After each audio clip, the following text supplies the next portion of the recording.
Carl coming on. Be going first? Should we just go first with him? Now let's do this first. All right. I am streaming.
Hello and welcome to MGoRadio 8.1. We don't have Brian because he wrote a UFR that agreed with everything that I said and disagreed with everything he said on the podcast and then bolted for some reason.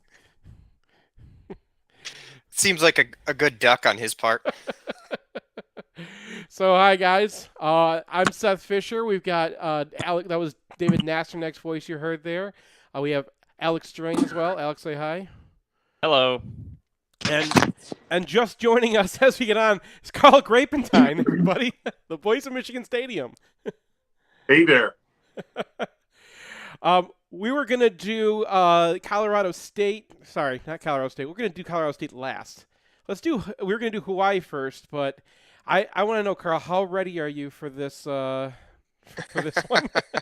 Because this is a lot harder on you than the players, I think.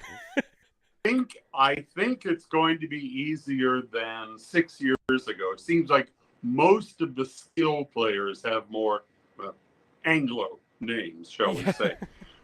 However, the linemen are filled with those Hawaiian, Polynesian, Samoan names. So I'm asking our offense to make every play at least 5 yards, so I don't have to call the names of any of the Hawaii defensive linemen. Thank you very much. Good. The good news for No you backfield fumble recoveries? Right. Well, we'll work on that. Hey, I'm actually in the press box and the mic is actually on. So let me see if this works. Maybe you can't tell the difference, but good afternoon and welcome to MGo Podcast. Are we like broadcasting to Ann Arbor? Well, yeah, anybody in this area could have heard that. I'll put it aside. That's amazing. So we actually brought you on not just for your voice, which is, I've been in a lot of other stadiums now, and you've really spoiled us. Like, you go to. I know it's a very tough job that you've got there, and I really took you for granted, especially. Realized that once I was getting out and listened to Penn State's guy and first down Wisconsin, there's a marked difference when you come to Michigan. And I was starting to talk to you yesterday about the amount of prep you go through for this kind of thing, and obviously the Hawaii is difficult, but I mean you go through every single name, you talk to the SAID, you all these things. But you're also the guy who goes and talks to the band about the history of the band, correct? That is correct. I've been with the marching band this is my 53rd season of saying band, take the field. So.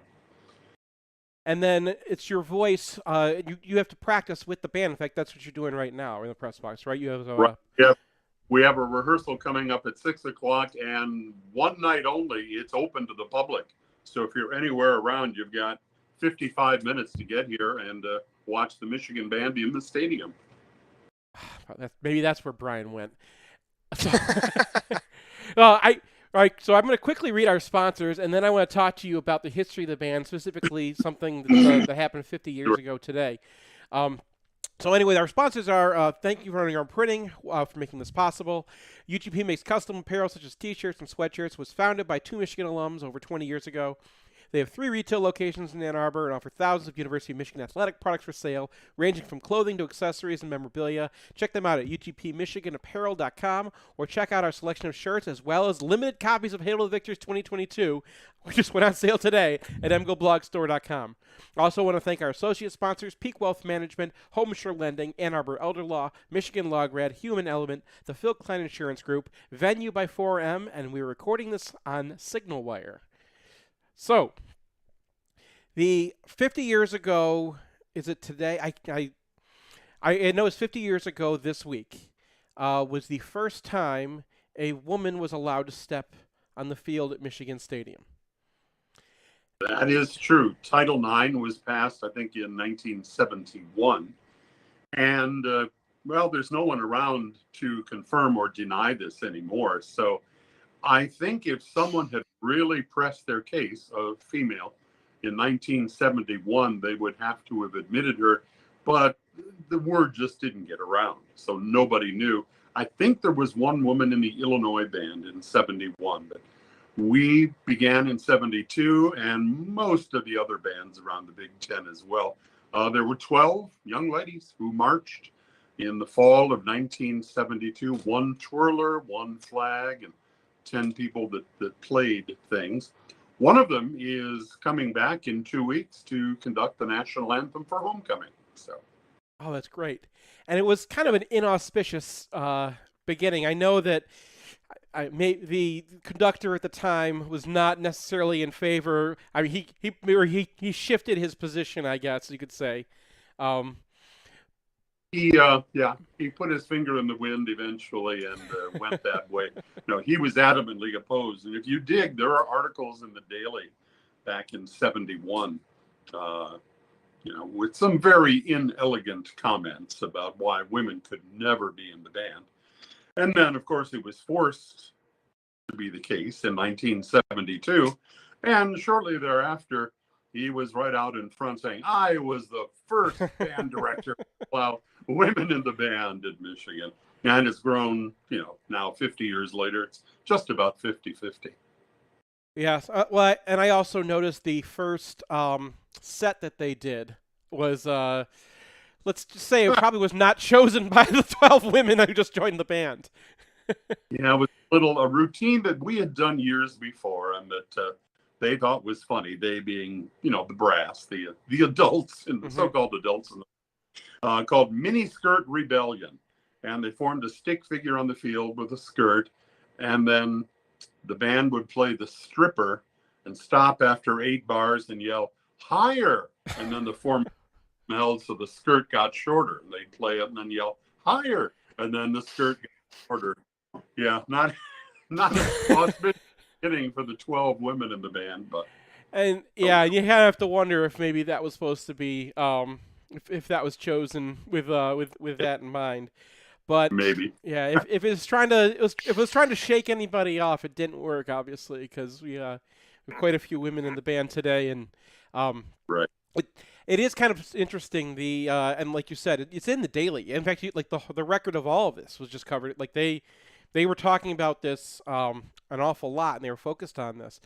And so one of the things they noted was I think a few years earlier, and I think you mentioned this to me too one time, that the band one time pretended they were going to have a woman out there, and then surprise, it's not. It's just a pen drag. I think it was 1970 was the 100th anniversary of Madeline Stockwell being the first woman admitted to the university. So we made note of that, and then the script said something like, now for the first time in history, a woman will take the field with the Michigan band, and it was a twirler, but it was actually one of the male twirlers with a wig on. It was, once again, not the sort of thing we look back on fondly.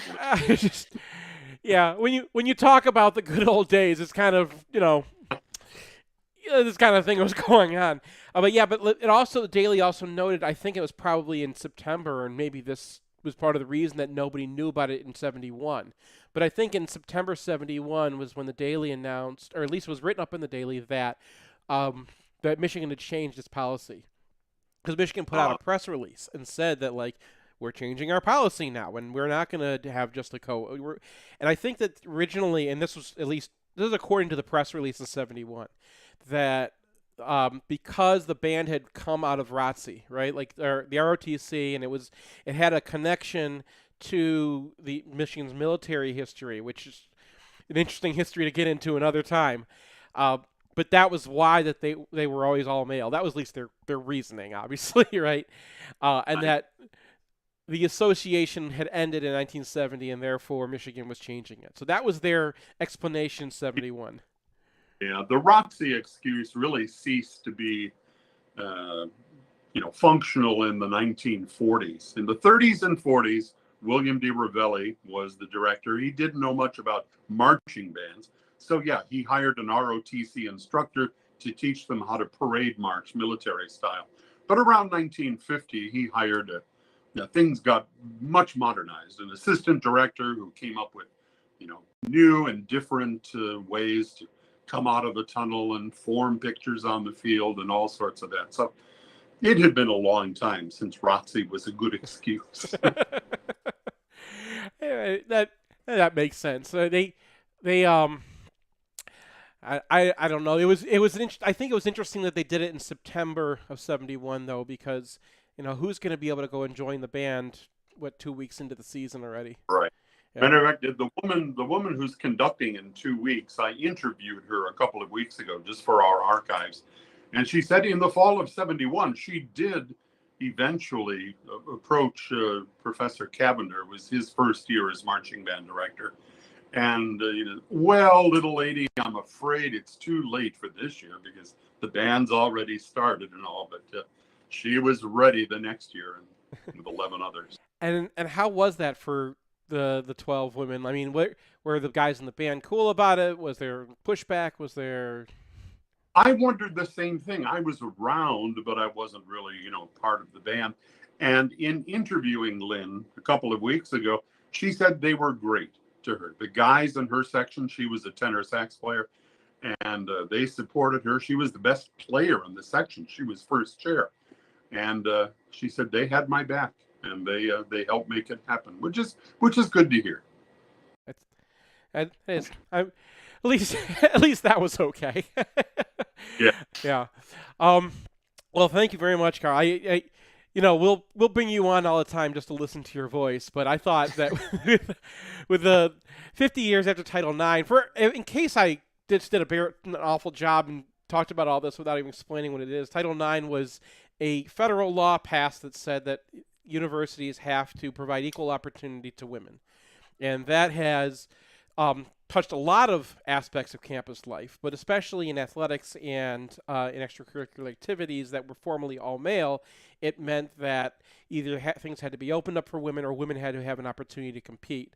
And what Title IX has meant has been an ongoing, there's tons of guidance out there. There's tons of types of reporting and everything, and it's changed over the years to fit the needs of the schools and whatnot. But it was certainly a major change for campuses at the time, and certainly has had its effect. You look at women's sports in America today, and it's greater than any other country in the world. So you kind of have to credit the guts of the people to pass it back then, because it certainly changed things for us, and is the reason we have so many amazing women's sports, the reason why we have such an amazing band tradition now. And how many people are in the band tomorrow?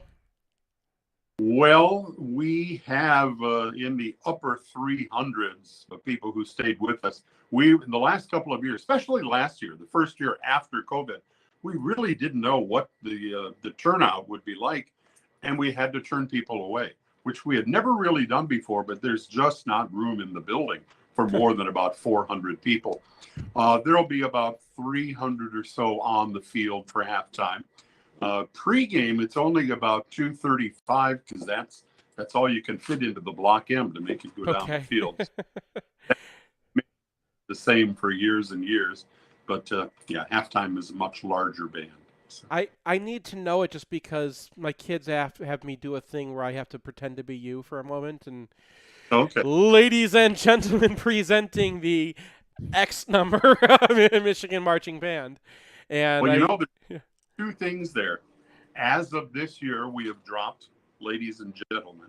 Okay. And several years ago, we dropped the number because it was 235, and that the directors felt that made the band sound small, whereas at halftime, there's in excess of 300 on the field. So the new announcement for pregame is Michigan fans everywhere, presenting the Michigan Marching Band. Band, take the field. All right. With that, I think we're going to take a break. Thank you so much, Carl. Have a good practice, and I literally cannot wait to hear you tomorrow. Well, thanks. I hope you can use that clip with the stadium reverb on MGO podcast. He's already clipped it. Yeah. All right, we'll take a break and be right back. Want the perfect game day outfit? Underground Printing has unique, great-fitting U of M apparel and officially licensed apparel from legendary Michigan names like Woodson, Howard, Ufer, and more. UGP also specializes in custom printed apparel and promotional items for groups, events, and businesses. Whether you need one shirt as a gift or 1,000 shirts for a charity walk, Underground can customize almost anything for groups large or small. To learn more, visit Underground Printing in one of our 3 convenient locations around Ann Arbor or online at undergroundshirts.com.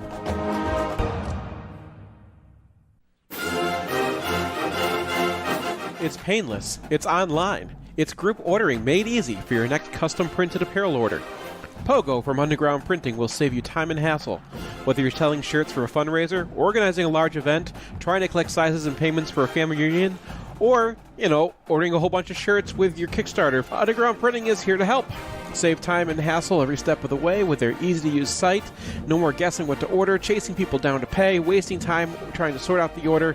They'll set it up and you can just sit back and relax. They'll even take care of individual shipping. To learn more about Pogo, visit them at any of their convenient locations or at pogo.undergroundshirts.com.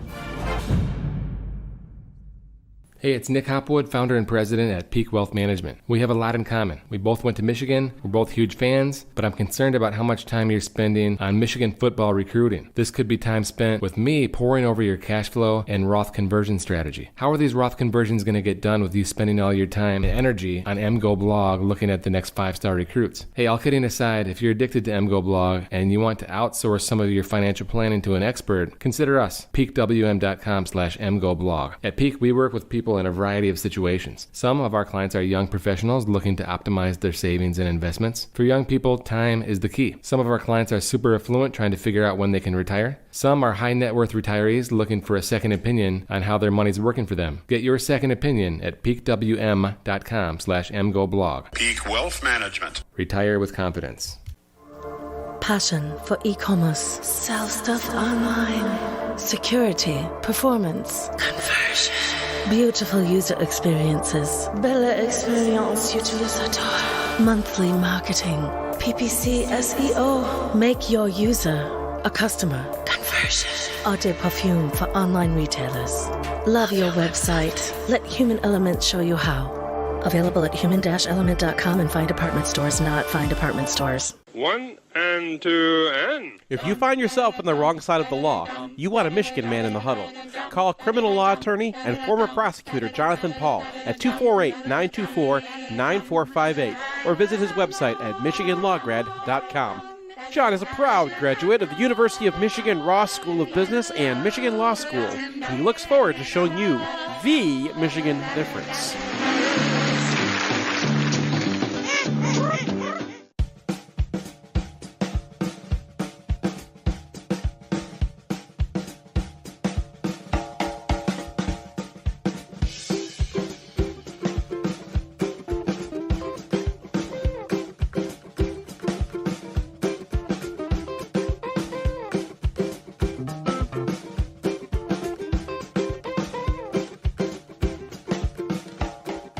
Welcome back to MGoRadio 8.1. I'm Seth Fisher along with David Nasternik and Alex Drain, and we are here for the part that I know you all tuned in for, the Hawai'i Preview.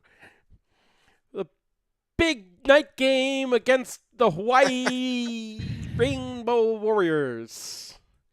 And Alex, I think watching this team broke you. It was pretty rough. That's what I'll say. Their offense is better than their defense. I'll give them that. Well, one of them had to be better. The offense, I think, in some ways is an encapsulation of why quarterback is the most important position. Because you can have some okay pieces and just be horrendous if your quarterback is the level of play that Hawaii has gotten. And Seth, you said it's going to be Joey Yellen, correct? Yeah, that was announced today that apparently there was an injury to Brandon Shager, who is the starter in the first game that you watched. Yeah, I mean, maybe they're just like, God, let's just not get this poor kid killed. But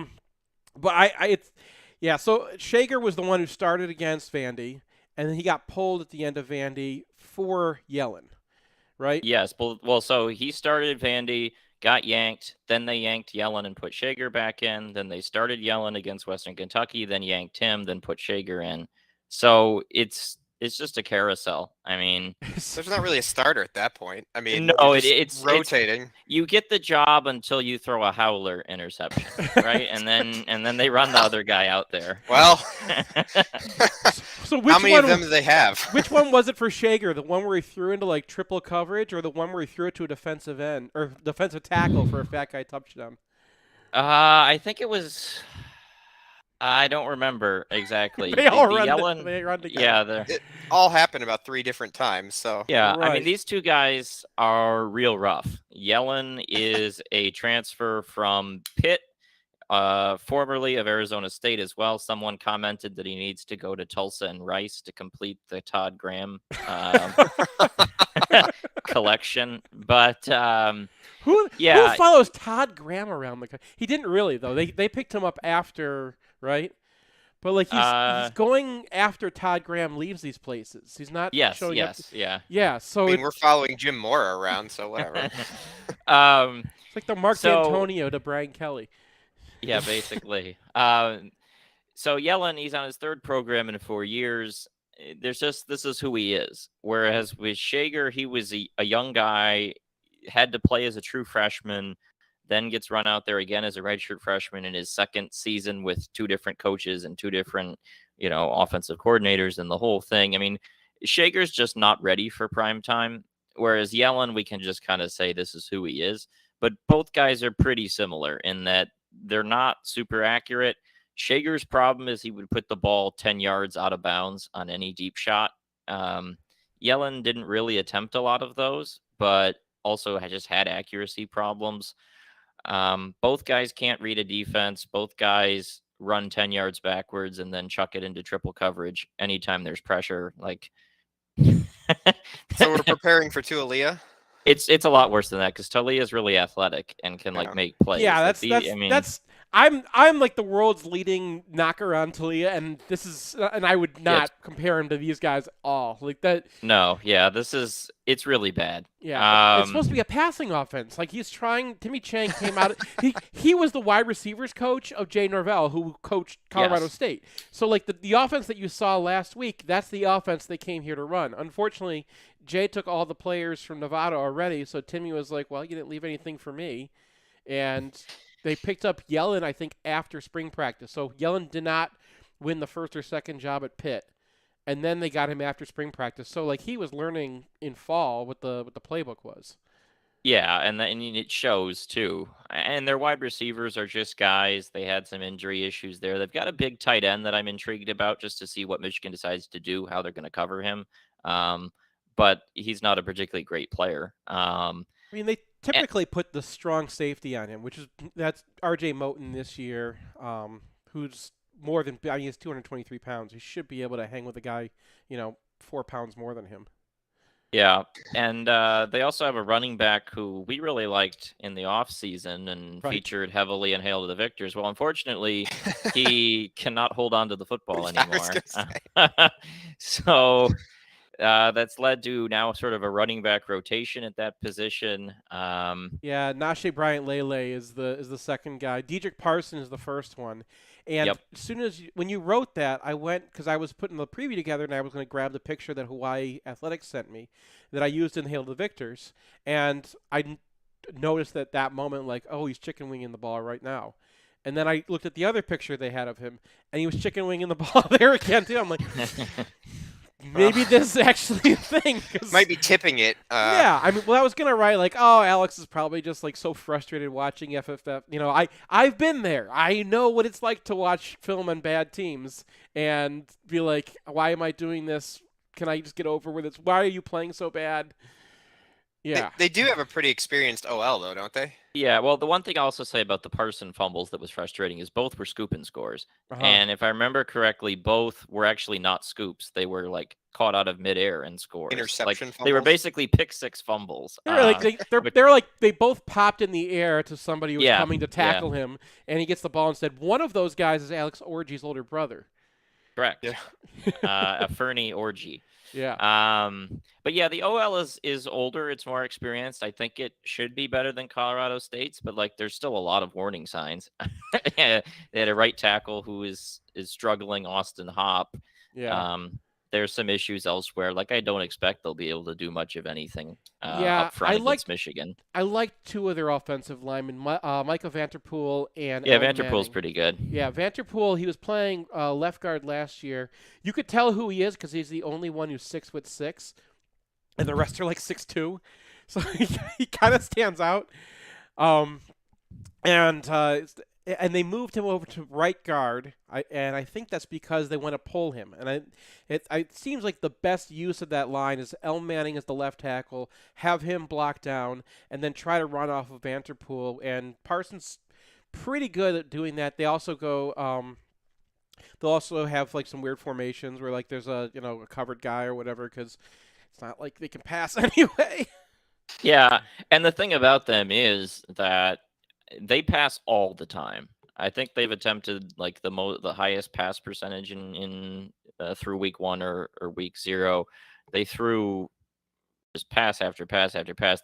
And the problem is they don't get to hold the ball for very long, right? Their time of possession is very low because they go 3 and out, and the 3 and out takes 27 seconds because they threw 3 incomplete passes. And so That's going to be similar to last week then, right? Like, yeah, well, this game could have a lot of possessions and a lot of plays unless Michigan decides to go on a 14-play, 9-minute drive. Problem is they probably won't do that because most of the runs will not be stopped. Yeah, and I just realized that they're not even starting the center that I like. They're going to start Alike Tanuvasa instead. So it's all falling apart. Is there 2 questions for you? One, is the right tackle better or worse than Colorado State's right tackle? Because we have to judge our defensive ends against this. Probably better, but I don't know. I mean, it's hard to judge with quality competition, right? Like I don't think Vanderbilt's edges are comparable to Michigan's most likely. So probably not. This one we'll get to see. All right, and then the next question: is there any matchup on this team that you don't like? You mentioned the tight end, or what? Not really. What are they gonna when they move the ball? When we're upset that they're getting the thing going? What's working? Michigan's falling down. I mean, it might be a long run somewhere if Parson, they open a hole for him. It would probably be through that offensive line would be my guess on that side of the ball. And then I just think that this game too is going to be dictated, and this is the case for their offense. Their games have been dictated by the fact they're down like 5 touchdowns all the time, right? So they go for it on Right. 4th down a lot. And it's simply because they're often in these situations where like, well, what do we have to lose? Like we're already down by so much. And I think that will dictate a lot of the game, especially if they give up turnovers that lead to scores directly, which happened often in their game so far. Yeah, and I think just like last week, Michigan's just the wrong system for them to play. I was putting this off as long as I can, but how about their defense, Alex? How do you feel about this? The defense, it's really rough. It's a very grim Oh my God, situation. your quote that I pulled out of there was like, man, he's struggling, and then I was like, I know what it feels like, but I've done like Rutgers games, like 2016 Rutgers. I remember thinking like this is particularly bad. I think you probably got the worst team we've ever done, and I was totally on board with you breaking the Cyan record on the chart. Yeah, we had a conversation like pretty late at night trying to figure out who it was. And I just said that you should just put one big Scion halo around the whole defense because I mean they had what 7 starters and then you 7 put starters, yeah. and then like 4 or 5 guys on the bench and then you said you probably could have given other people but you've already made your point. So they were better in the game. I did not see the Western Kentucky game, which I didn't see it because it No one wasn't saw it. like on any channels. No, there's one version on YouTube. There's a weird bootleg version on Yeah, YouTube, yeah. where it's Which like is interesting. someone with the camera out on the TV, and then it's uploaded. Right. It's like diagonal on YouTube. Right, and you get to watch all the commercials in Hawaii, which is kind of neat. But yeah, they held Western Kentucky to 412 yards, which was a big improvement from 609 pre-kneel downs against Vanderbilt. Vanderbilt is really bad.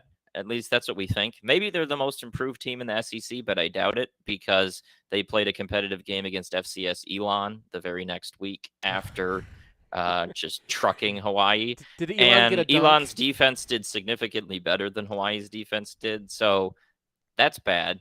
And the central issue is that it's just a roster of guys that Power 5 teams didn't want, that were like 4th string walk-ons, just a whole bunch of guys. They haven't been in the program. They don't really know what's going on. Yeah, And I mean, there were a couple SEC transfers, and and Hugh Nelson was one of them, the cornerback. I'm like, oh, cornerback from Georgia, that makes sense. And nope, he was a walk-on. Matayo Soli is like an Arkansas guy. He was actually just missed a top 247 recruit, so he was a 4-star, and I think that's the only guy that they're playing who has any kind of talent. And Soli is a decent player. I mean, he's like one of the few guys on the defense that I was not like, oh, this is awful. But he's listed at 230, so he was a guy who was like 240 as a true freshman, and like okay, you expect that guy to grow into an anchor. And they have him playing anchor. They have him playing like inside the tight end where he's taking on doubles at 230. Okay. Yeah. And we got Eric All and Trente Jones out there. If not, Joel Honigford. Like, yeah, this is I'm caught between like, should we keep talking about this? Because I know how to I want to point out the one thing about the defense, which is like it's badly organized, the players are bad, but the thing that was really rough about it is the tackling. I mean, if you just watch the clips in the FFFF of their defense, I mean, there are so many clips where if a guy went out in space and 2 tacklers are following him, all he's got to do is make one cut to the inside and they just go like rolling onto the sideline. I mean, guys falling over.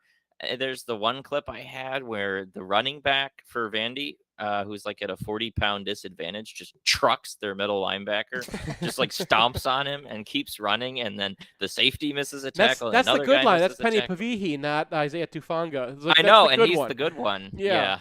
Quotation marks. Tufaga was just a disaster, and he was like the central culprit of the missed tackling. So when I do these, I just look at negative events, positive events, as opposed to giving out 1, 2s, and 3s. I had him for 17 negative events. Oh my God.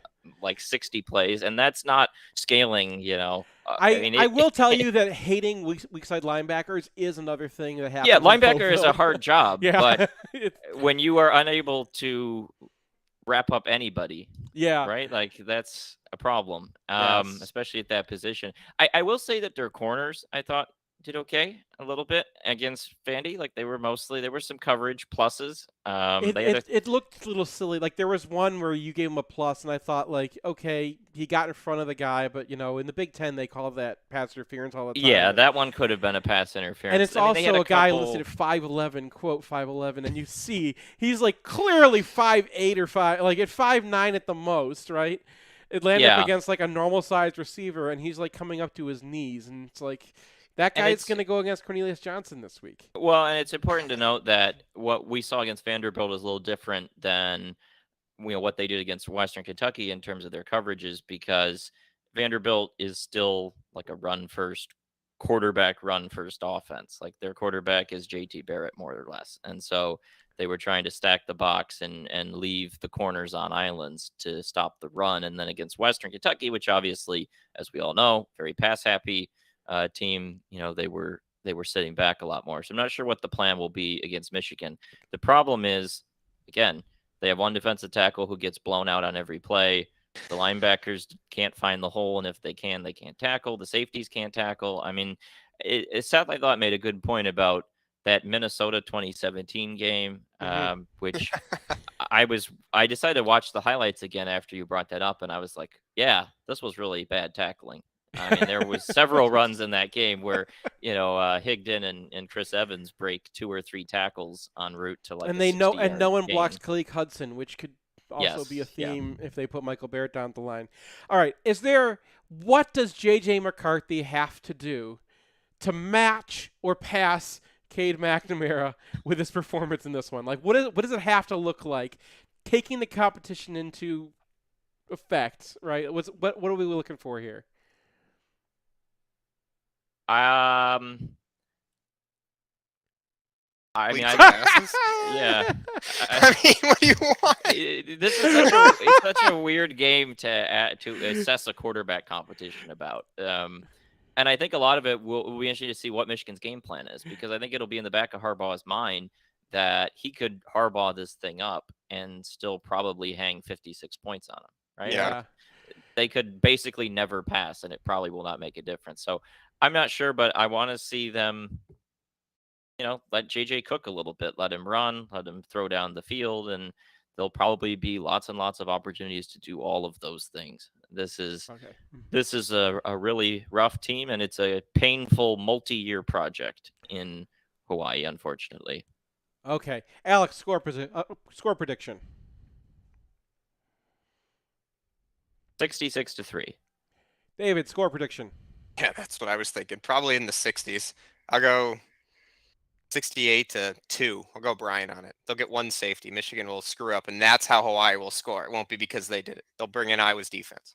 All right. I'm sticking with my 69-0 because everyone liked that one. You have to. Yeah. We're going to go to a break, and when we come back, we'll talk about another Mountain West team that we know and love, but one that we've already defeated. At Peak Wealth, we believe we can help you retire with confidence. It's Nick Hopwood, certified financial planner from Peak Wealth Management in Plymouth. I graduated from Michigan in 2001 with an econ degree and founded Peak Wealth Management in 2014. And now we have over $240 million of assets under management. As a freshman in 97, winning the national championship in football and hockey didn't get any better than that. Both my wife and I lived in Bursley that year, and it's crazy because we never actually met while living in the same dorm. Probably because she had a car and I had to ride the bus. But we named our dog Bursley anyway, and he's on the payroll here at Peak Wealth Management. At Peak, we're fee-based. We're your fiduciary, which means everything we recommend is always in your best interest. We partner with leading institutional money managers, focus on low fees, and make sure every client has a financial plan covering retirement, college, tax, estate, insurance, and cash flow. Simply put, we are Peak Wealth Management, your comprehensive financial coach. Book your second opinion at peakwm.com/mgoblog. Peak Wealth Management. Retire with confidence. If you want to see where our post-game podcast happens, or if you need a spot to land in Ann Arbor, check out 4M, Prentice Partners' beautiful brand-new flagship property at 830 Henry Street in Lower Burns Park and across the bridge from the Big House. Their 11 spacious 6-bedroom, 6-bath suites feature state-of-the-art digital capabilities and are laid out for comfortable, efficient collaboration. You can also rent a 4M unit for shorter stays, say if you want to come to town for a football weekend. I want to add myself that they're also taking over Lucky's. We're really excited about their plans for that space. So if you're by the stadium, swing by 830 Henry or visit Prentice4M.com. The only thing we can be sure of about the future is that it will be absolutely fantastic. I'm thinking of the incredible breakthrough made possible by developments in communications. Arthur C. Clarke's 1964 vision is now reality with SignalWire, a cloud platform that enables developers to build the applications that will reshape the future of communications. These things will make possible a world in which we can be in instant contact with each other wherever we may be. You can add cutting-edge, real-time video and audio to any product, website, or application with APIs and SDKs for developers of all skill sets. SignalWire is optimized for high quality and low latency communication functionality for video, voice, and text messaging capabilities. Almost any skill could be made independent of distance. Men will no longer commute. They will communicate. See for yourself at signalwire.com. Use code 2021 and receive $25 in developer credit. Go to signalwire.com. SignalWire Communications OGs, original geeks of programmable communication. Want the perfect game day outfit? Underground Printing has unique, great-fitting U of M apparel and officially licensed apparel from legendary Michigan names like Woodson, Howard, Ufer, and more. UGP also specializes in custom printed apparel and promotional items for groups, events, and businesses. Whether you need one shirt as a gift or 1,000 shirts for a charity walk, Underground can customize almost anything for groups large or small. To learn more, visit Underground Printing in one of our 3 convenient locations around Ann Arbor or online at undergroundshirts.com.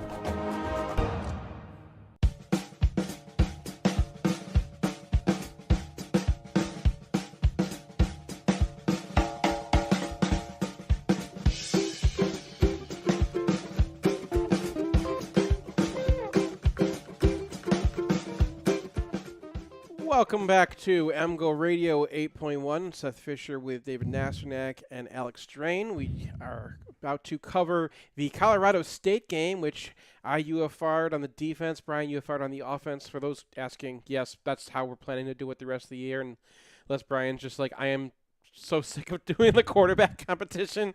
You can do this, and I can take all the Abianoba sacks. But I got all the Abianoba sacks, and it was fun.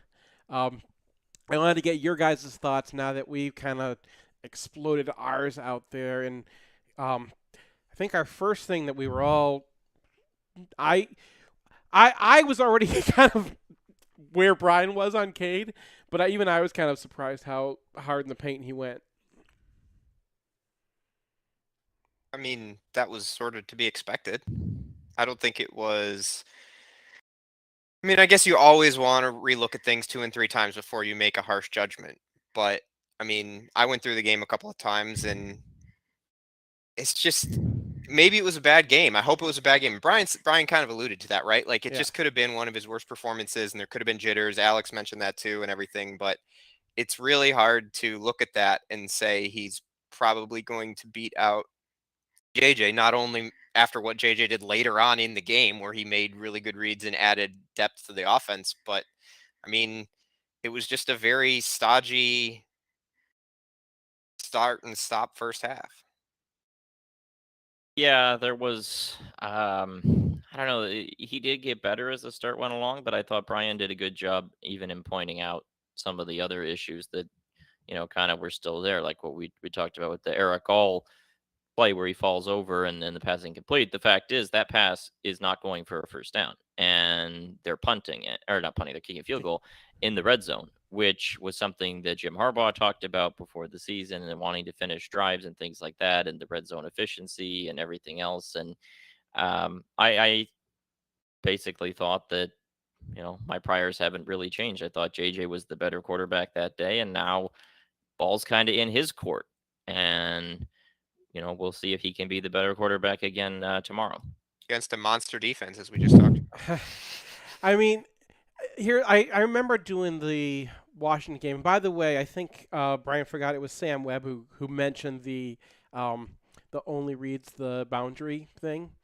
And yeah, it was interesting. Yeah, and I think that was from when Sam talked to Devin Gardner, because Gardner's the one who, of all the people in the Michigan sphere right now. And I know we're kind of on the edge of losing Gardner because he's got a broadcast career going off. But, like, for the moment, we've got this guy, and, like, he's very astute. He's played the position here. He knows, what the expectations are, and he gets the All-22 film. So he was seeing things that we're not. We're seeing things that maybe a couple people picked up on in the stadium. And he's been the one who's been the most negative about McNamara. I was always pounding the table for the guy because of the pre-snap reads, and I don't think that that's just necessarily a tendency all the time. Maybe it was a tendency that CSU picked up on, and maybe it was a tendency that it was there because Michigan was running very simple things. And maybe that's part of the Cade problem, is that if you don't have a game plan, if you're not actually taking advantage of if you're not trying to like go out and beat that opponent specifically because you're desperate to get every single point you can, then Cade's natural, Cadeness is not really going to just destroy anybody, right? And I think that's just kind of part of who he is and part of the kind of quarterback he is, which doesn't really take away from his ceiling that we've already seen, but it does make him kind of dodgy for winning these games where you're like, man, you throw Jay. I mean, these games where you just want it to be a blowout, right? I mean, it was still a blowout. Well, it just yeah, took maybe right. a quarter longer. Yeah. Yeah. I mean, it is noticeable when JJ comes in and just runs around everybody. It's like, yeah, But we could do that any moment. We could do that to Iowa, so. That's the thing, though, right? I mean, like Craig is always yammering about that too. Is like he just adds another dimension to the running game, and like you can see that. I mean, Brian talked a little bit about that too, about like some of the non-reads that are in there, and like you're faking to no one, or you're gonna pitch on a play that's like no one believes you're gonna keep this, and you never really pull it. And I mean, Yeah, it's a this shelf offense life. this offense was designed to have JJ McCarthy in it, right? Like, and so for me, it was always a matter of, well, once it gets to a point at which the line between the two is pretty close from a passing standpoint, you have to go with JJ because of the running standpoint and the manner in which the run game is fully unlocked when he's in there. Yeah. Another thing Brian noticed was just switching gears from the quarterbacks now. He struggled with Carson Barnhart, which is a thing that I did last year. I think that the best charting he's ever had is as a tackle and as a pass protecting tackle. And then he didn't get to, we only get to see him for a little bit, but, he's stuck on a double team for a long time, which is like, why are you doing that in your fourth year or something, whatever, it's like, I know he's the backup, but, I feel like that there's maybe more of a drop than we had last year when Chuck Filianga came in and was just like, now we're going to match with this guy. Yeah, my offensive line take was kind of, I think I had said this to David after the game, but looking at the charting as well, that the Trente Jones performance kind of reminded me a little bit of Juwan Bushell-Beatty in some ways. Remember where he was like kind of wobbly as a pass protector? I was waiting for that. But he could really run block. And Brian's run score for Trente was pretty good, but the pass one was a little wobbly. That was different because Juwan Bushell-Beatty could run block by just slamming into people and moving them. Yeah, he was just a big guy, whereas Trente's thing will be the athleticism. And I think that is an important point because I thought Trente Jones. I watched this game with an offensive lineman. I mentioned this in the last podcast. So, when you watch him with an OL, it's just like I'm like, oh, look at the quarterback. I wasn't watching the quarterback. Look at his feet. How did his feet like that? Was it in that voice too, Seth? Huh? Was it in a deep, grovelly voice? You know what? He actually changes his voice depending on what he's looking at. So, like, he can be really sweet, and then all of a sudden he gets, like, football coachy voice when he's watching. Hi, Ben, by the way.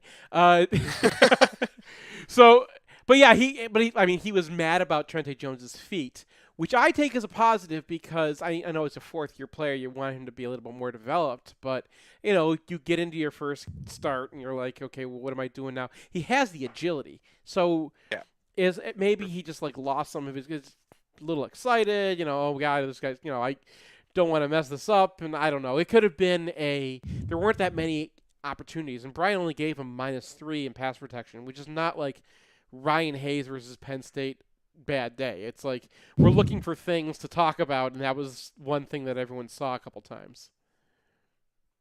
Yeah, and I thought that was even a little being nice. I probably, I mean, I don't know, I'm not a grader, but like I looked at both of those in replay, and I was like, I don't really like that, but I mean, I guess one you got a -1, so it's not quite as bad. Yeah, it was a -1 and a -2.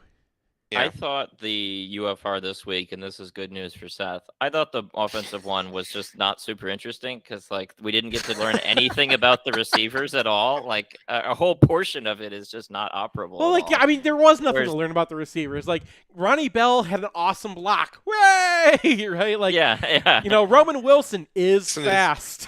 Really fast. yeah. It- like, Surprise. Yeah. The offensive UFR was a lot of quarterback talk, which, you know, is at this point, the horse has been dead for several weeks now.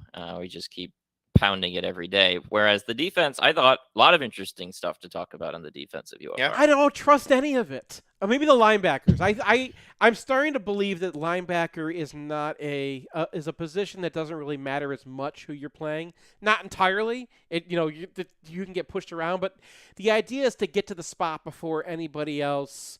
So it's reading the play. And there's not that much difference in like how fast like certain linemen get to a certain spot or whatnot. Like the fastest lineman on a pole and an average lineman on a pole in college is not so different that you can't tell the difference in the linebacker play from just watching how quickly he gets there.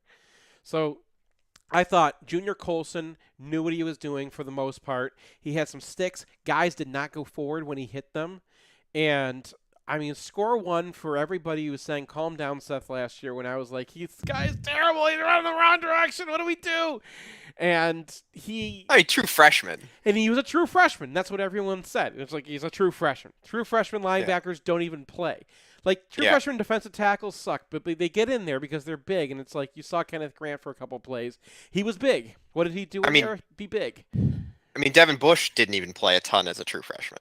Yeah. He rotated in, but he had like one hard shot against Michigan State. It was like the one memory from his freshman year. So yeah, true freshman linebackers, we give them a break. I didn't even put, and everyone mentioned it, and everyone was like, hey, what was Jimmy Roller's score? I'm like, I'm not even grading the guy. It was just all in backup time. Like, I gave him points because we were on there, but I wasn't going to put him in the chart. Is it harder to do UFRs like that? Like when you know that the game that there's so much time that either A is garbage time, which is kind of true, and B, like the competition is so low that you're like, you know, I guess I can grade him, but I go into a different mode. So like I'm watching the beginning and it's like, okay, let's see what Mozzie Smith does. And then you see they're really kind of taking the foot off the gas. And I was like, I thought Mozzie Smith was going to come in for like a plus 21. And he would have if they actually played him that much. But he comes out, and when he's in there, you know, he's taking on double teams at the line of scrimmage and then celebrating when everyone gets a thunder sack 15 yards away. Because he's just eating all the linemen. Yeah, I mean, there was no point in wasting him. There's no reason to like make him super tired. And like when they wanted to, when they put him on there on a 4th and 3, and it's like, okay, we're gonna put the starters back in because you guys are going for it, and we don't like this. And what does he do? He eats up 2 players, and he gets to the quarterback, and like that's it. Like that. Mozzie Smith was unblockable in this game, and you can tell that. And Morris, I was watching him, and Jalen Harrell, he was himself, but a little bit stronger. So I'm watching the starters, and then it starts to get to backup hour, and everyone's kind of taking the foot off the gas, and everyone's early hour. Yeah, right. And so then I chart backup hour differently depending on if you're a new player and we're learning something about you, or if you're another guy. And you notice, like, I stopped really talking about Morris and give him a +2 and be like, Morris did this, blah, blah, blah, right? Because it's not something you're surprised from Morris anymore. But, you know, you want to see what a Yabi Anoma does. And then you have to go back and be like, okay, well, it was against the right tackle. Oh, whatever. But then you can compare how Anoma reacts to something that Welshoff reacted to. It was the same exact play, one after the next. And it's like, okay, Anoma does it right, Welshoff does it wrong, and this is why. And it's very obvious because you could see one guy ducked inside the guard and has faced this. I mean, he's new at this position, but it's like, well, can't do that. You're not going to play. And it made sense why he's fallen behind a Yabi Anoma, which is another data point for a Yabi Anoma. It's like, how good is this guy? Are we using him because like he just came in and we want to, see what we've got, or can he actually play the position? But he knows what he's doing out there. He just does not have a lot of moves yet. So he's just raw. Yeah, and then we mentioned. I was just gonna say we mentioned this on the other podcast that like he probably has another year, unless he blows up or something. Yeah, but so that's okay. I've been going through I went through all the guys this offseason, and put it into my spreadsheet of like how much eligibility everybody has, because COVID was just messing me up. I completely lost track. Yeah. Not just like the extra COVID year you get for 2020, because everyone gets 2020 for free. If you played or not, Right. it doesn't matter. Right. But also just like having the whole year happen like that, like my brain lost wherever it used to keep where every player was and what class he was in. I can't remember it anymore. It's just all fuzz together. So now I have all that data down, and NOMA was really easy to just go in and see, does this year count or not? Did he play 4 games? If he played 4 games, played more than 4 games, that year counts against him. If he doesn't, it doesn't count. So his true freshman year counts against him. He played at Alabama. His second 2 years don't count against him because he was transferring. One of those was and one of those was 2020, so it didn't count for him anyway. And then last year counts because he was playing. So he is a junior because he's played his true freshman year and his junior year. Yeah. And then Braden McGregor, I thought he was getting into the backfield. Brian liked him a lot more than he came out in the charting, and I thought that was anything having to do with his legs seemed to kind of, doesn't have the strength yet. And he's got kind of chicken legs out there. Which is what we kind of thought. I mean, that's what happens when your knee does those things. Right. And what I wanted to point out was that I think that's a positive for him. If not for this year, but he had a knee injury. He's definitely worked on his upper body. He has the motions. He's probably the best out of all the defensive ends as far as technique is concerned. And if he can get those legs stronger again, which, he lost everything up until last year, losing muscle, and that's a big deal. Everyone's adding, right? The whole college career, you're adding and adding. Yeah. So another guy, you mentioned Anoma, but I think McGregor might actually be even more next year than Anoma at this point. And what do we think about Jalen Harrell? He's him. He's himself. So you weren't overly taken with he had a little very bit of good extra. game. He had a very good game. He knows where to be. He's better than Taylor Upshaw. Upshaw can drop into his own. Upshaw is not going to screw up. Alex, I love your Upshaw line, right? Like that's that's how we're grading everybody. But Upshaw, when he gets into the pass rush, even he couldn't get. Even against these guys, he was not getting anything. It's like, well, if you're not going to get a pass rush against Colorado State's right tackle, maybe Maryland's right tackle, or no. Hawaii's right tackle, UConn's right tackle. We have some options here, so he's going to have to get him against someone. But I thought that dropping him kind of and bringing the other guys kind of showed Michigan knows that he's not a pass rusher. He's in his 5th year. I don't think that's happening for him, but he's a very useful player because he's not going to screw anything up. And Harrell makes Upshaw's path to staying on the field difficult because Harrell is not screwing up anything either. And he's stronger than he was before. I don't know how much seriously I want to take anything against the right tackle, but he was kind of on if you noticed, Anoma and we didn't even talk about him, but Derek Moore was actually, I thought, the most impressive because both of those guys were getting like a point per snap, basically. Up that seems insane. yeah, that's like Brandon Graham times 2.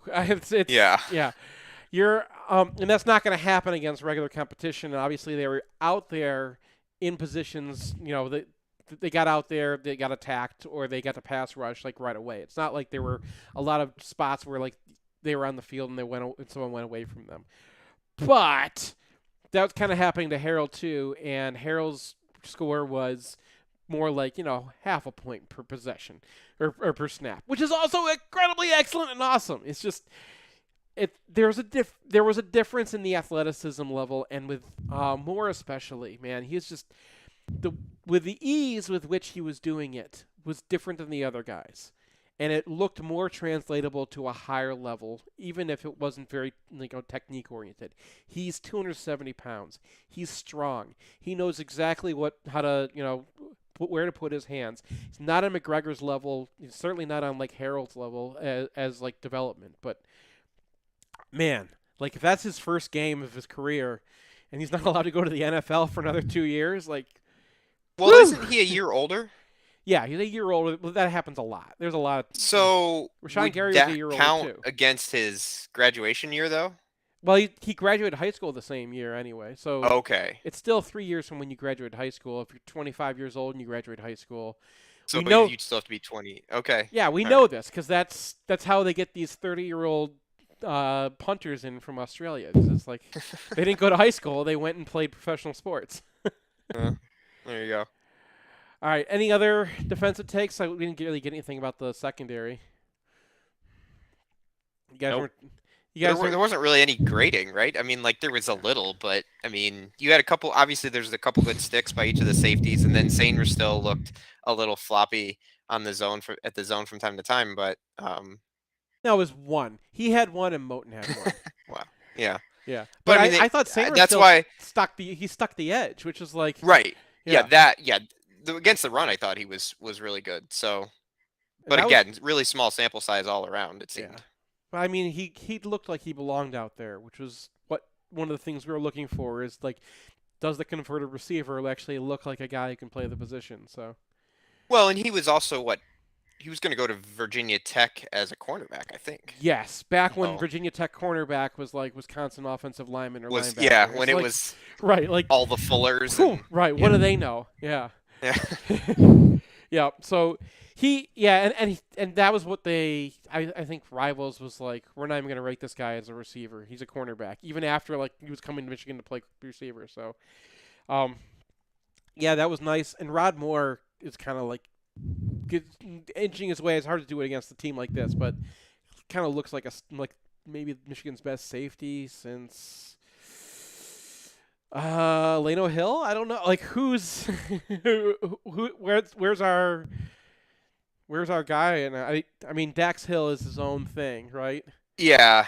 I And mean, he was a nickel mostly. So. yeah, I'd like to see him a little more in pass coverage. I mean, Kovacs was like awesome coming up against the run. I mean, and that's a little bit of. I mean, no offense to Kovacs, but like Kovacs was not a do everything safety. Yeah, No, I would no, not no, want no. Kovacs And that's matched up against right. a slot But receiver. in what space. we saw was from Moore this week was like run stuff, right? Or like quick pass, come down, make a tackle type thing. It wasn't as much coverage. Yeah, funny enough, the least interesting play that he was on screen was his interception. Because it's just like the guy just like not looking and chucks it right into cover one. And yeah, I mean that was free. I mean, just seeing it live, you're watching, you're like, well, right. you literally threw it right to him. So right. But Michael Barrett threw a block. I love that we have. I know I mentioned this last podcast too, but like we got blockers out there. We have like real, like Sainer still knows what he's doing. You know, like the second that turns around, he's like, okay, we're on special teams now, or I'm out here in the slot. And Michael Barrett, like that's literally our up back on special teams. Like that's your lead blocker on all those plays. So he knew what he was doing too. And man, Michigan did not get a lot of interceptions last year. If they're going to get more, this could be really fun. yeah, it'd be nice if they would catch them when they hit them in the hands this year. Thank you. Okay, I think we're going to take that as our moment to go to a break. We'll be back with a gimmicky top 5 that I have to figure out my answers for. Here's a thing people say. Seth, tell me about your insurance. I'm actually glad you asked me about that because I just changed my insurance and I'm really happy I did. Let me guess, you use Phil Klein and Owen Rosen of the Phil Klein Insurance Group. They are MGO blog readers and they don't advertise during football games. And they've got a 5-star rating on anything you would care to see. Call Owen at 248-682-7445 or visit them online at philkleininsurance.com. This is Matt Demrest, the owner of Homeshare Lending. We're a local mortgage company here to help you purchase with confidence and refinance with ease. People don't get mortgages very often, so it can be confusing. We'll break down every single line item so that it all makes sense. And at the end of the day, if we're not giving you the best deal, we'll tell you to go with the other company. We're here to offer our simple mortgage guidance. This is Seth Fisher from MGO Blog. Over the years, we've sent dozens of readers to use Homeshare Lending, and every review that's come back has been raving. I myself used them to refinance after doing our original loan through our bank. I was amazed how much smoother the process was for our company complicated loan. Brian used them. You should use them too. Finding out whether it makes sense or not to refinance or getting pre-approved to buy a new home is easy. Head over to homeshorelending.com. That's HOMESURE lending.com/MGoBlog to find out more. Or call us at 734-531-9950. That's 734-531-9950. I've got two of my favorite people here with me, kind of an annual tradition, Cooper and Colby. Cooper, how old are you? 11. Colby, how about you? 9. Can I get a Go Blue? Go Blue! NMLS number 11611358, Equal Housing Lender. It's painless. It's online. It's group ordering made easy for your next custom printed apparel order. Pogo from Underground Printing will save you time and hassle, whether you're selling shirts for a fundraiser, organizing a large event, or trying to collect sizes and payment for a family reunion. UGP is here to help. Save time and hassle every step of the way with our easy-to-use site. No more guessing what to order, chasing down people to pay, or wasting time trying to sort out the order. We'll set it up and you can just sit back and relax. We can even take care of individual shipping. To learn more about Pogo, visit us at any of our convenient locations or at pogo.undergroundshirts.com. In southeastern Michigan, the yearly cost for a nursing home averages approximately $100,000. It doesn't have to, though. Reed McCarthy founded Ann Arbor Elder Law after handling a tricky situation for his own family.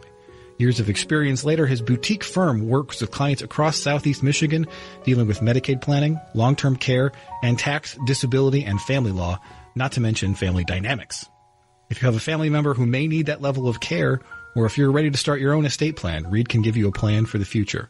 Visit AnnArborElderLaw.com or call 734-945-9693. That's 734-945-9693.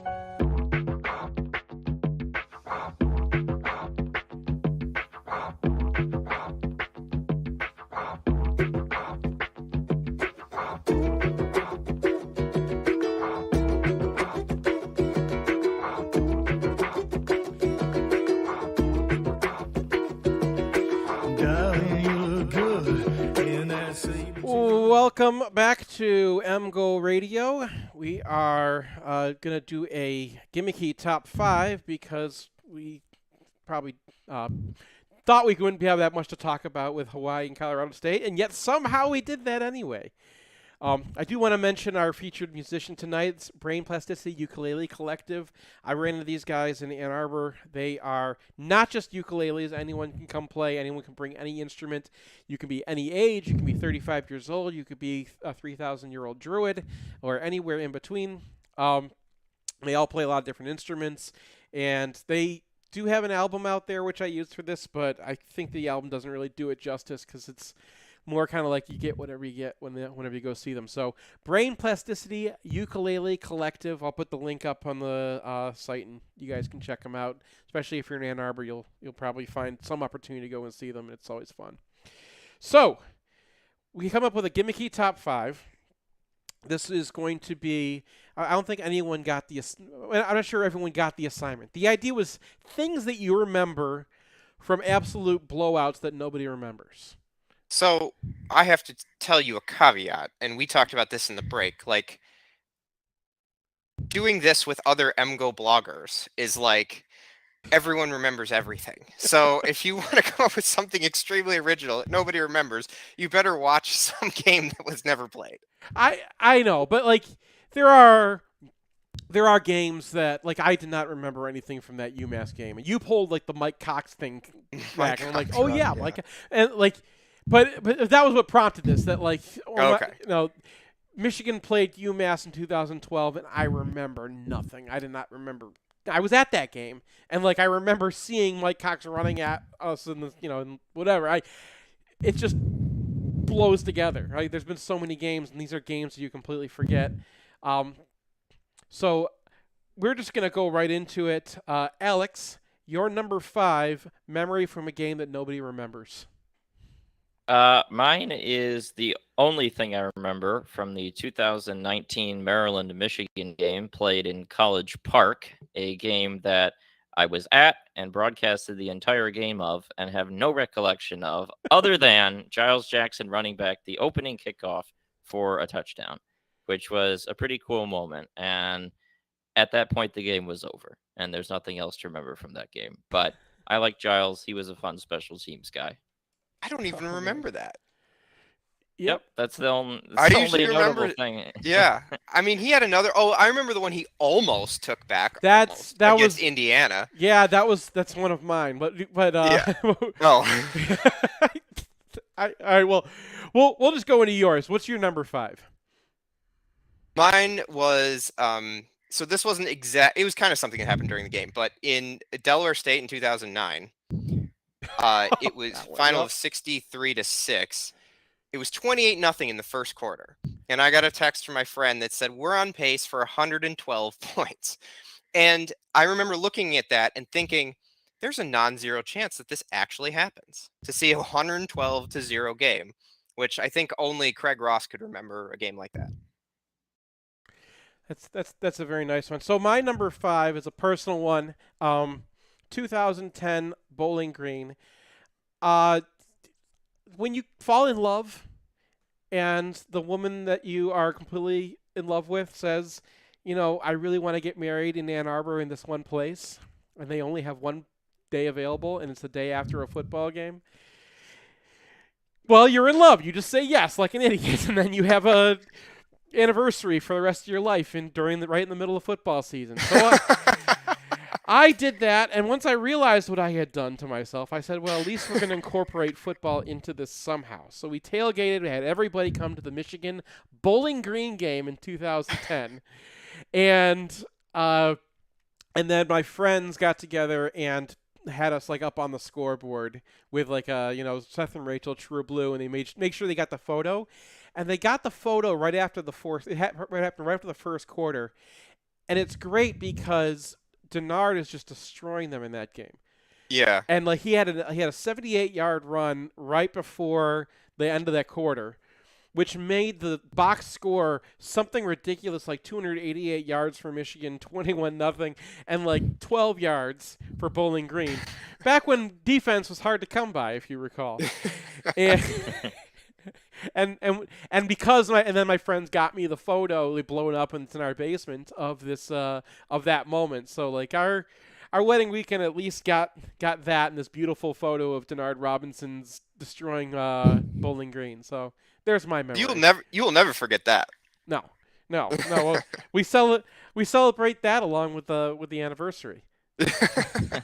It was not. I mean, it was cool to have. We got married on the Sunday, and it was cool to have the Saturday in Ann Arbor with all my friends because it brought back everyone from college, right? And there's all the college friends, and we went and kissed under the arch, and oh yeah, and they say if you kiss under the arch, you're gonna get married the next day, and lo and behold, random chance. Who could have thought? How could you imagine? All right, Alex, you're number 4. This one had to bring it out because it's Hawaii. 2016. The memorable part about the off season is it Spate? Is it O'Corn? Is it Spate? Is it O'Corn? Now it's Spate. Unveil him, unwrap him, show him to the public, and he throws an interception on his first pass. There's not a lot else memorable from that game, but that was a pretty humorous. Well, no one was worried because you're not oh no, we're gonna lose to Hawaii now. But it was kind of oh, okay. I actually have another one from that game too. Oh, I'm sorry, guys. My list was come up with it's on the mind. Hawaii's on the mind. I just looked up photos from that. So yeah. David, you're number 4.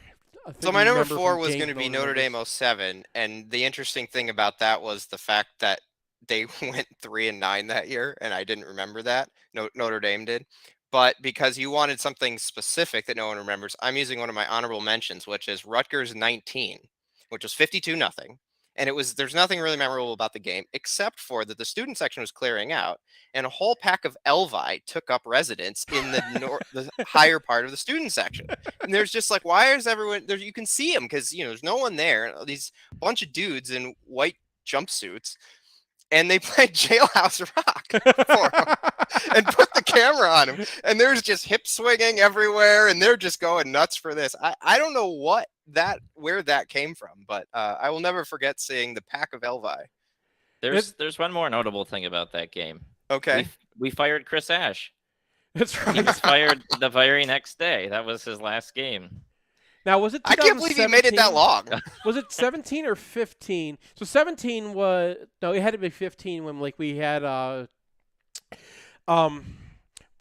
got the call for unsportsmanlike or trying to like mess with their what was that call again?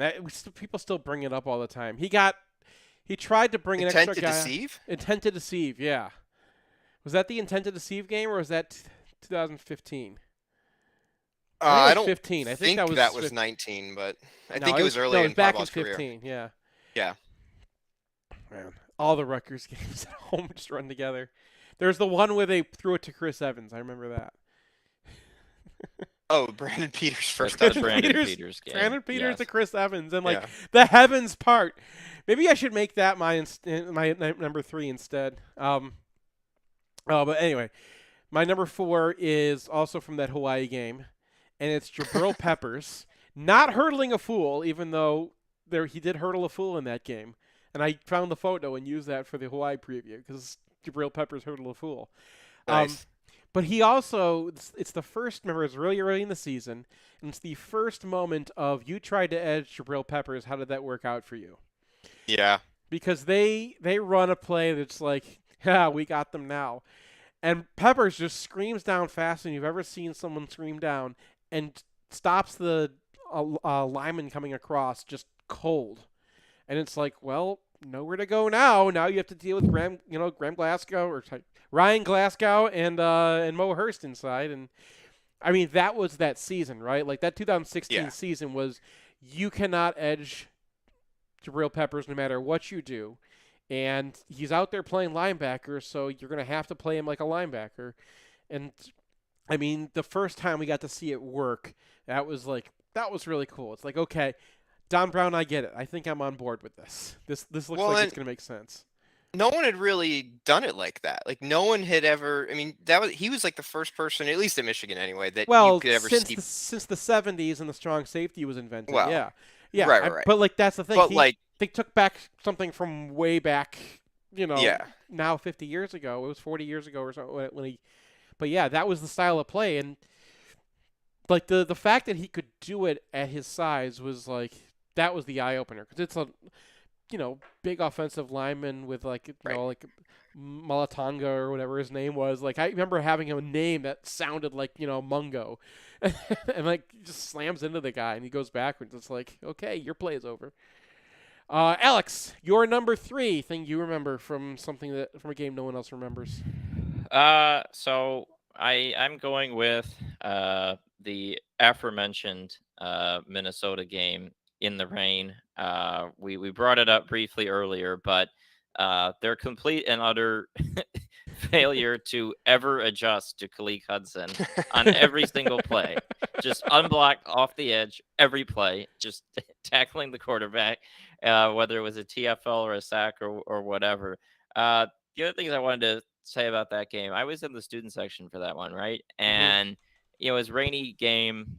It got delayed by some amount. It got delayed a couple hours, yeah. Yes, and so we finally get there, and the whole student section was just so slick, right? Like the seats and everything was wet. And I remember being extremely concerned for my health because there were people like constantly behind us that would like slip and like they were drunk, right? And they'd slip on the steps and they'd go rolling down and they'd like bowl over people from behind, like take out, it's like the Carson Palmer rule. Like they just take out your legs and then down you go. And it was like a sparse student section too. Like I was like trying to get away from other people and there were still like people hitting the deck behind me. So that was an interesting game. All right, David, your number 3 thing you remember from a game no one remembers. My number 3 was 2011 Western Michigan, and there were a couple of things. One, you probably remember that was the only game that I think at Michigan Stadium never actually ended. Brady Hoke's first game. Yeah, Brady Hoke's first game. They cut it off. Dave Brandon saves the day where he goes down there and tells Western. Dave Brandon, being an absolute douche nozzle, is the it like saved Michigan there because like Western was kind of giving us a game and like we had a couple fumble returns. They were up by a few scores, but Yeah, but Because then the of other fumble thing is kind of what you were returns. alluding to is Brandon Herron had 2 long touchdown fumble return. Well, I think one was an interception, one was a fumble return. Player of the Also, on week. top of that, on top of that, it was the game that Mitch McGarry decided to come to Michigan because he had so much fun jumping around and dancing with students in the student section and getting his picture taken. And so we get Mitch McGarry out of a random rain game against Western where that doesn't even finish. So. Game was pretty weird.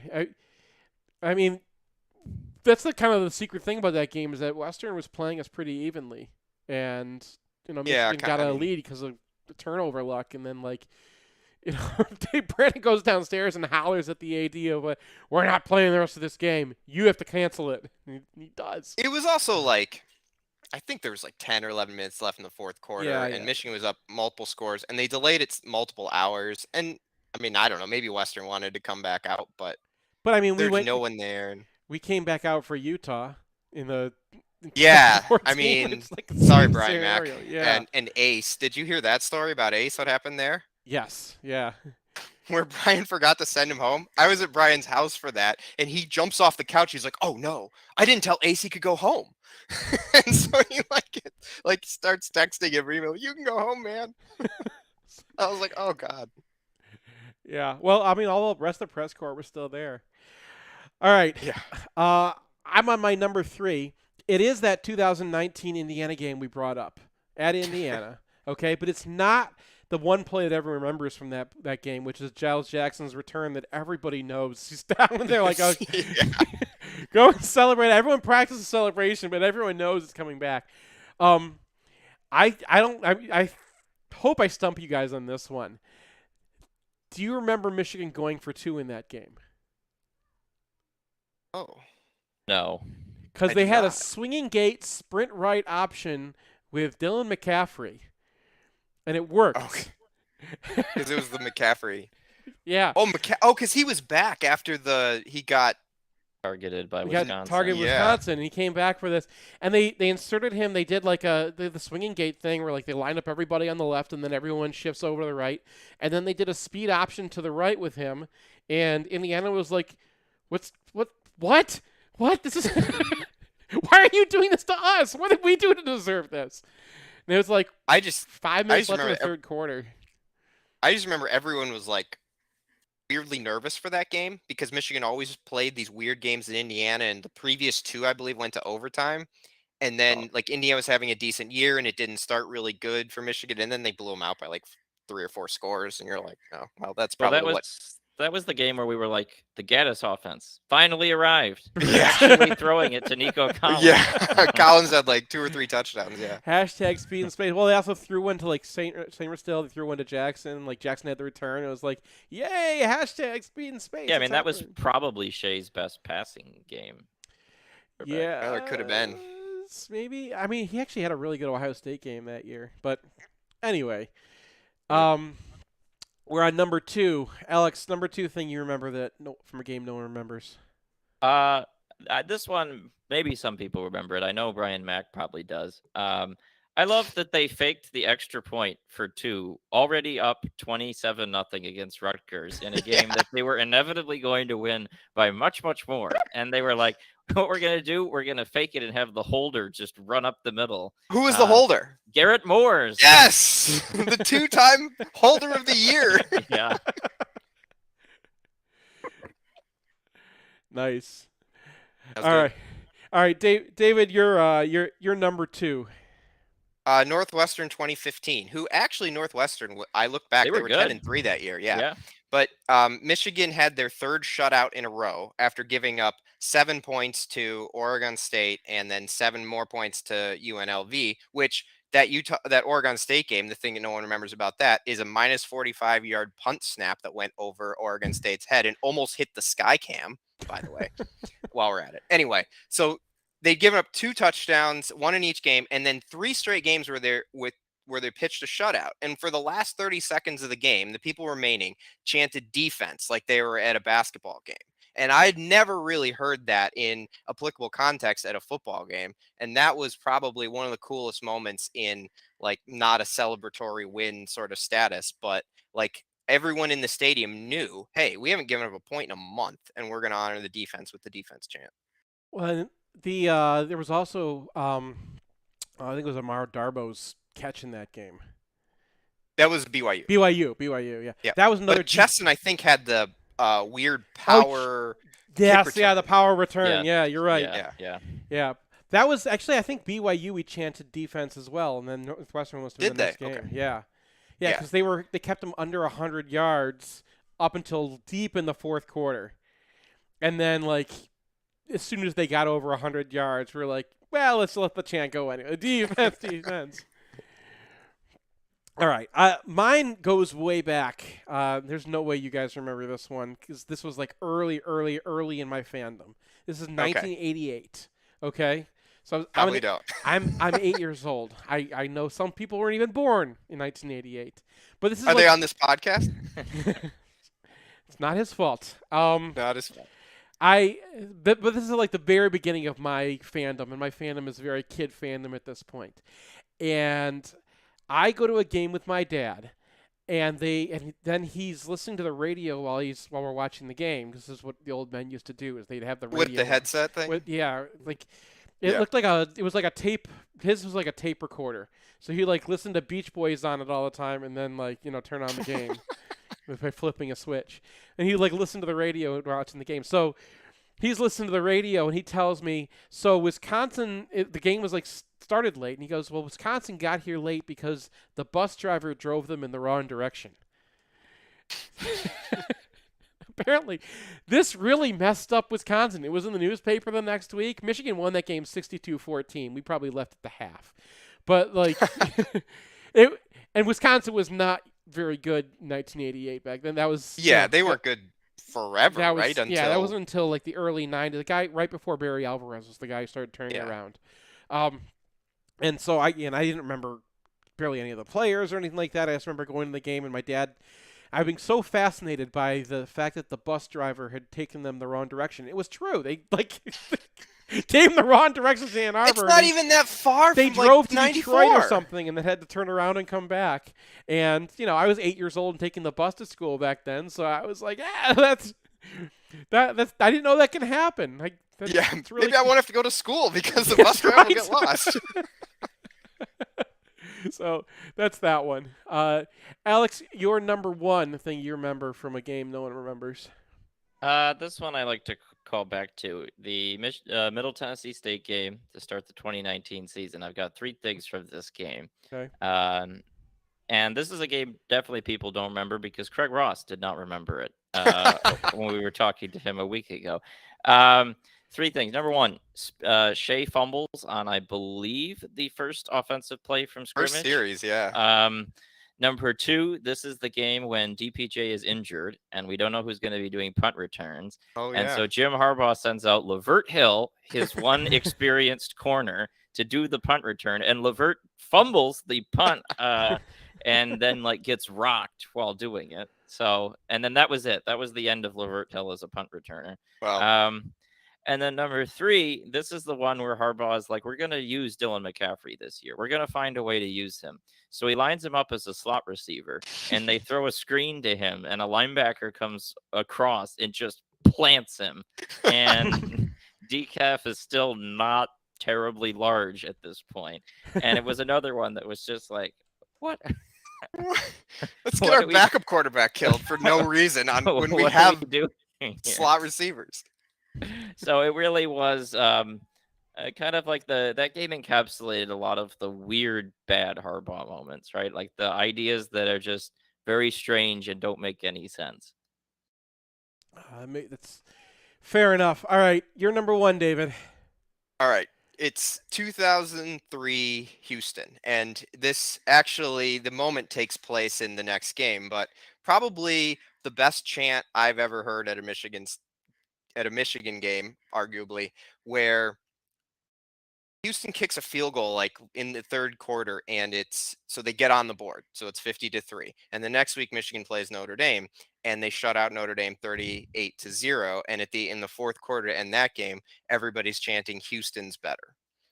And the funny thing was, so Art Briles was the coach for Houston at the time, and I ended up seeing him at a coaching clinic, and he was giving a presentation on special teams, and he referenced kicking that field goal from that 0-3 game. He's like, my first year in Houston, we were coming up to Michigan. We knew we were probably going to lose because we're just building the program, and we were so excited. We executed a field goal and got on the board. So I went down afterwards and introduced myself to him, and I said I was a freshman and I went to that game. I remember the field goal, and we actually, because you made that field goal, we chanted "Houston's better" at Notre Dame the following week, and he thought that was hilarious. And he was like, he's like, that's great. He obviously didn't know that, but he was pretty impressed with what unfolded then.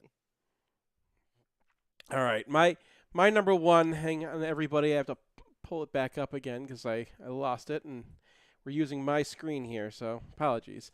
All right, my number one is 58-0, 2011, Minnesota. Okay. Gorgeous day. That season had a lot of lucky moments. There was a lot of there were like a lot of things that were just, and Minnesota was not a terrible team that year. They had Shortell at quarterback, but they had DeAndre Cobb and Bennett and Kirkwood. They had some guys on that team, right? Was Mason still there? No. No, I don't think so. I don't think so. Okay. Yeah, and this was remember Hoke was really buddies with Jerry Kill, and there was that whole love fest for the game, and then right after the love fest, right after the buddy, after they're so nice to each other, Hoke just unleashes everything on him. So do you remember this? Vincent Smith throws a touchdown. Yeah. They had the formation we called the Fritz, which was getting Denard out in space. That hit them all. They had the 3 quarterback thing, which Heiko was all excited about because he would draft quarterbacks for all of his positions and draft again back then. Thomas Rawls had all these runs for 73 yards, and then the last play was I think we had a pick 6 at the end of that game. And I'm blanking. I was trying to find this before we got on. That's why I was trying to pull this up.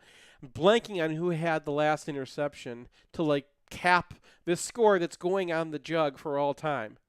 Can you guys remember it? Floyd? It couldn't have been Floyd. No, it was Countess or something. I don't know. I can't remember. Countess was a freshman that year. Countess was a freshman that year. I can't. Yeah, him and Floyd. That was actually okay. Yeah, so quarterback play for the first time in 4 years. We were actually we can actually maybe live with this a little bit.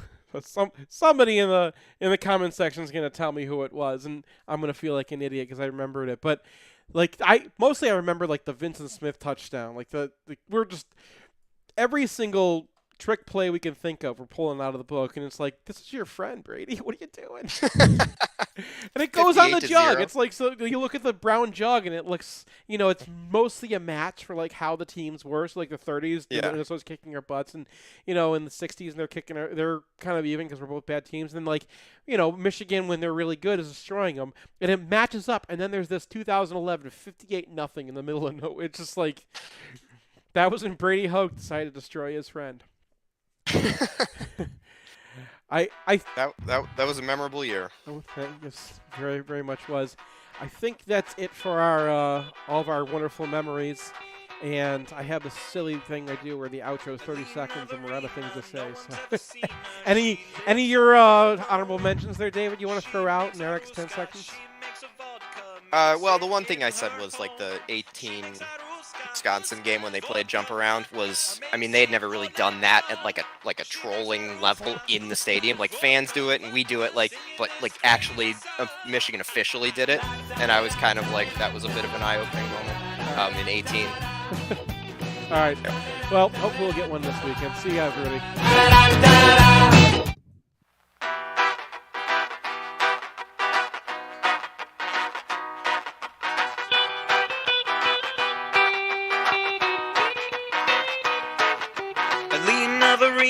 No one's ever seen her, she lives all alone.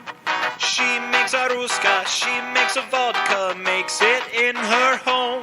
She makes a ruska, vodka, makes it all night long. She makes a ruska, vodka, singing this crazy song. La da da da. Da da da da da da.